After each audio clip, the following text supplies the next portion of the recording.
കാണിച്ചു കൊടുത്തത്. അവിടെയാണ് ഈ പ്രസ്ഥാനത്തിന്റെ, ഈ സാഹിത്യോത്സവിന്റെ വിജയം, ഉദ്ദേശ ലക്ഷ്യമെന്ന് നമ്മൾ മനസ്സിലാക്കേണ്ടതുണ്ട്. ഈ ഒരു അവസരത്തിൽ ദീർഘിപ്പിക്കുകയല്ല.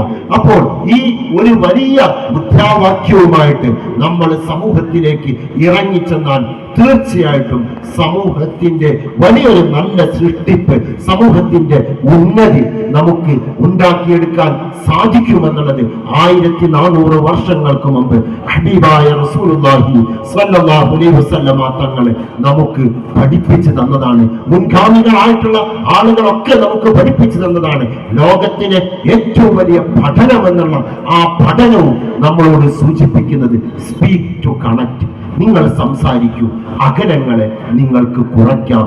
നിങ്ങൾ മൗനിയാകുമ്പോൾ നിങ്ങളെ അടുത്തുള്ളവരെ നിങ്ങൾക്ക് അകലങ്ങളിൽ പലപ്പോഴും വിദൂരതായിട്ട് നിങ്ങൾക്ക് തോന്നിയേക്കാം.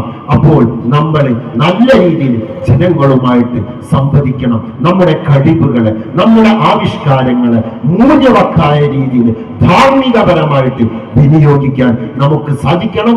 അതാണ് ഈ ലോകത്തോട്, ഈ സമൂഹത്തോട്, ഈ ജനതയോട് SSF സാഹിത്യോത്സവം നമുക്ക് പറഞ്ഞു തരുന്ന, അടിവരയിട്ട് നമ്മളോട് ഓർമ്മപ്പെടുത്തുന്നത്. ആ ഒരു മുദ്രാവാക്യവുമായിട്ടാണ് ഇന്ന് ഈ ഡിവിഷൻ സാഹിത്യോത്സവം ഇവിടെ നടക്കുന്നത്. ബിസ്മില്ലാഹിർ റഹ്മാനിർ റഹീം, ഇന്നാ ഫതഹ്നാ ലക ഫതഹൻ മുബീന എന്ന പരിശുദ്ധമായ ഖുർആനിന്റെ ഏറ്റവും മനോഹരമായിട്ടുള്ള വചനം, അത് വിജയങ്ങൾ എന്നുള്ളത് അത് ഏറ്റവും വ്യക്തമായിട്ടുള്ള നല്ല ആവിഷ്കാരത്തിലൂടെയാണ് എന്ന് പരിശുദ്ധമായ ഖുർആന് നമ്മെ ഓർമ്മപ്പെടുത്തുന്നുണ്ട്. ആ പരിശുദ്ധമായ ഖുർആനിക വചനത്തിന് 32ാമത് എടവണ്ണപ്പാറ ഡിവിഷൻ സാഹിത്യോത്സവം ഉദ്ഘാടനം ചെയ്തതായി അറിയിക്കുന്നു. വാഹിറു ദഅവാനാ അൽഹംദുലില്ലാഹി റബ്ബിൽ ആലമീൻ. അസ്സലാമു അലൈക്കും.